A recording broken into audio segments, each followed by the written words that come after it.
والذین هم لأماناتهم وعہدہم راعون، عہد و پیمان جو کہہ دیا کر دیا، وعدہ کرنے کے بعد، عہد کرنے کے بعد اس سے پیچھے نہ ہٹنا۔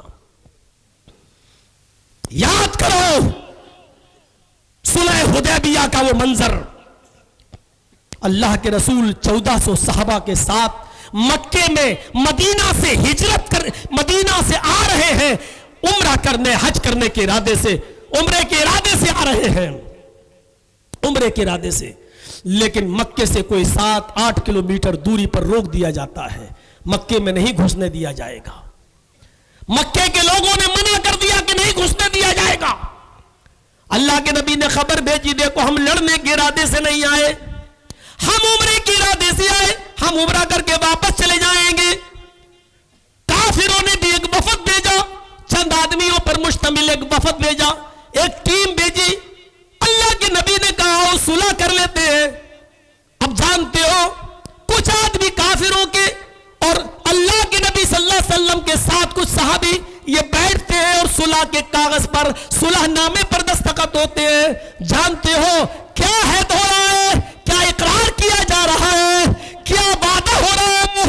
اللہ کے نبی اس وعدے کو کیسا نبھا رہے ہیں، اس عہد کو کیسا نبھا رہے ہیں، اس بات پر ذرا غور کیجئے گا۔ پہلی شرط یہ لگائی جاتی ہے کافروں کی طرف سے، اے محمد صلی اللہ علیہ وسلم، آپ کو اور آپ کے ساتھ آنے والے 1400 صحابہ کو واپس مکے جانا پڑے گا، اس سال ہم آپ کو عمرہ نہیں کرنے دیں گے۔ مکے تک آ گئے ہیں، حدیبیہ تک پہنچ گئے ہیں، 7 کلومیٹر دور رہ گیا بس، لیکن نہیں جانے دیں گے۔ اس سال آپ نے کہا ٹھیک ہے، ہم صلح کرنے آئے، لڑنے نہیں آئے، ہم تمہاری یہ شرط مانتے ہیں، ہم نہیں جائیں گے، ہم واپس چلے جائیں گے۔ دوسری شرط ہے محمد صلی اللہ علیہ وسلم، میری یہ ہے کافروں کی طرف سے، آئندہ سال آپ آ سکتے ہو، اگلی سال آپ آ سکتے ہو، نیکسٹ ایئر آپ آ سکتے ہو، لیکن 3 دن سے زیادہ آپ کو اور آپ کے ساتھیوں کو مکے میں نہیں رہنے دیا جائے گا۔ آپ نے کہا اے سہیل مجھے تیری یہ شرط بھی منظور ہے۔ عہد دیکھیے، اقرار۔ سہیل نے کہا کافروں نے تیسری شرط یہ ہے کہ جو مسلمان ابھی مکے میں ہیں ان میں سے کوئی بھی مسلمان مکے سے مدینہ نہیں جائے گا، وہ مکے ہی میں رہے گا، اور جو مدینے میں مسلمان ہیں آپ کے ساتھ اگر ان میں سے کوئی مکے آنا چاہے تو آپ ان کو روکیں گے نہیں، وہ مکہ آ سکتے ہیں۔ یعنی مکے کا آدمی مدینہ نہیں جا سکتا، لیکن آپ کا آدمی اگر مکہ آنا چاہے تو آپ نہیں روک سکتے۔ آپ نے کہا اے سہیل مجھے تیری یہ شرط بھی منظور ہے۔ چوتھی شرط یہ اے محمد صلی اللہ علیہ وسلم، آپ جب 3 دن کے لیے آئندہ سال آئیں گے تو ہتھیار اپنے سینوں پر لگا کر نہیں آئیں گے، صرف تلوار لے کر آ سکتے ہیں بس، آپ اور آپ کے ساتھی اونلی تلوار، لیکن وہ تلوار بھی میان کے اندر ہوگی، باہر نہیں ہوگی۔ اور ہمارے ساتھی مکے میں جب عمرہ کریں گے تو ان کی تلواریں کھلی ہوئی ہوں گی۔ ایسی شرطیں لگائی گئی تھی کہ محمد مانے ہی نہیں صلی اللہ علیہ وسلم، لیکن آپ نے کہا اے سہیل جب ہم لڑنے آئیں گے ہی نہیں تو تلواریں بھی میان میں رکھیں گے، ہمیں تیری یہ شرط بھی منظور ہے۔ اس نے کہا اے محمد صلی اللہ علیہ وسلم میری ایک اور شرط ہے۔ کہا کیا؟ میری ایک شرط یہ ہے کہ میرا کوئی آدمی اگر بھاگ کر مدینے چلا جائے تو تمہیں واپس کرنا ہوگا، لیکن تمہارا کوئی آدمی بھولے بھٹکے یا بھاگ کر میرے یہاں جائے تو ہم اس کو واپس نہیں کریں گے۔ آپ نے کہا اے سہیل مجھے تیری یہ شرط بھی منظور ہے۔ کعب اقرار نامے پہ دستخط کرو۔ دستخط کر دیے گئے۔ آپ نے کہا علی لکھ دو محمد رسول اللہ کو یہ شرط منظور ہے۔ عہد یہ اقرار منظور ہے. حضرت علی نے جیسے ہی لکھا ویسے ہی سہیل بھڑک گیا, کہنے لگا اے محمد میری ایک شرط اور ہے. آپ نے کہا اب کیا ہے؟ ساری شرطیں تو میں نے مان لی. اس نے کہا ایک شرط یہ ہے, آپ کے علی نے ابھی یہ لکھا ہے محمد رسول اللہ کو یہ شرطیں منظور ہیں, ہم آپ کو رسول اللہ مانتے ہی نہیں ہیں, لہذا رسول اللہ کا لفظ کاٹیے. جب تک رسول اللہ نہیں کاٹو گے مجھے یہ شرطیں منظور نہیں ہوں گی, ہم صلح نہیں کریں گے. آپ نے کہا اے علی کاٹ دو, میں رسول اللہ بھی ہوں اور ابن عبداللہ کا بیٹا بھی ہوں. یہ رسول اللہ نہیں مانتا, کوئی بات نہیں, عبداللہ کا بیٹا تو مانتا ہے, لکھ دو محمد ابن عبداللہ کو یہ شرطیں منظور ہیں. حضرت علی نے صاف منع کر دیا, اے اللہ کے رسول میرے ہاتھ میں میرے قلم میں اتنی طاقت نہیں کہ میں رسول اللہ کا لفظ کاٹ سکوں. حضرت عمر کو غصہ آیا, وہ کھڑے ہو گئے, اے محمد صلی اللہ علیہ وسلم ایک سوال کا جواب دیجئے, اے اللہ کے نبی ایک سوال کا جواب دیجئے. کہا کیا؟ کہا اللہ کے رسول قسم ہے آپ کو اللہ کی عزت و جلال کی, سچ سچ بتانا. اللہ کے نبی کہتے ہیں عمر کیا ہو گیا تمہیں؟ کہا اللہ کے نبی السنا علی الحق, السنا علی الحق. اے اللہ کے رسول کیا ہم حق پر نہیں ہیں؟ کیا ہم حق پر نہیں ہیں؟ آپ نے کہا عمر کیا ہو گیا؟ اے اللہ کے نبی کیا آپ اللہ کے رسول نہیں ہیں؟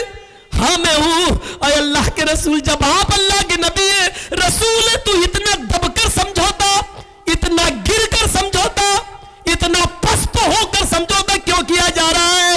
ہم 1400 صحابہ ہیں, ہم ماریں گے یا مریں گے, لڑیں گے, لیکن ہم عمرہ کر کے واپس جائیں گے.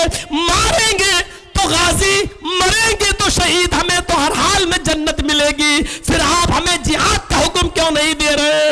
آپ نے کہا عمر جو میں سمجھ رہا ہوں وہ ابھی تم نہیں سمجھ رہے ہو. میری دور رسنت آنکھیں دیکھ رہی ہیں, آج کا صلح کر لینا یہی بہتر ہے, کیونکہ ہمیں پورے مکے پہ ہم قبضہ کرنا ہے, پورے مکے میں پیر جمانا ہے. اگر آج ہم نے لڑنے کا حکم دے دیا, مارے اور کاٹے جائیں گے اور آگے کا راستہ بند ہو جائے گا. آج صلح ہی میں بھلائی ہے. اے عمر خبردار, میں نے فیصلہ کر لیا ہے, لاؤ میں کاٹ دیتا ہوں. اللہ کے نبی نے لفظ رسول اللہ اپنے ہاتھ سے کاٹ دیا. یہاں تک تو بات صحیح ہے. اس کے بعد والی چیز مجھے بتانا ہے آپ کو. جیسے آپ نے صلح پہ دستخط کر دیے, بات ختم ہو گئی. اتنے میں ایک صحابی بیڑیوں میں جگڑے ہوئے, زخموں سے چور, کافروں کے چنگل سے کسی طرح چھوٹ کر اور بھاگتے ہوئے حدیبیہ پہنچ گئے. نام ہے ان کا ابو جندل, نام ہے ان کا ابو جندل. وہ بیڑیوں کے اندر اور ہتکڑیوں کے ساتھ وہ بھاگتے ہوئے آئے اور سیدھے آ کر اللہ کے نبی کے قدموں پہ گر گئے. اٹھایا ان کو, آپ نے کہا ابو جندل کیا حال ہے؟ کپڑے اتاریے. اللہ کے رسول نے ان کے جسم سے چادر ہٹائی. جسم کے اوپر پوری پیٹھ پر کوئی ایسی جگہ نہیں تھی جو لال نہ ہوئی ہو, جہاں زخم نہ ہو. کافروں نے ان کو اتنا مارا کہ ان کو لہو لہان کر دیا.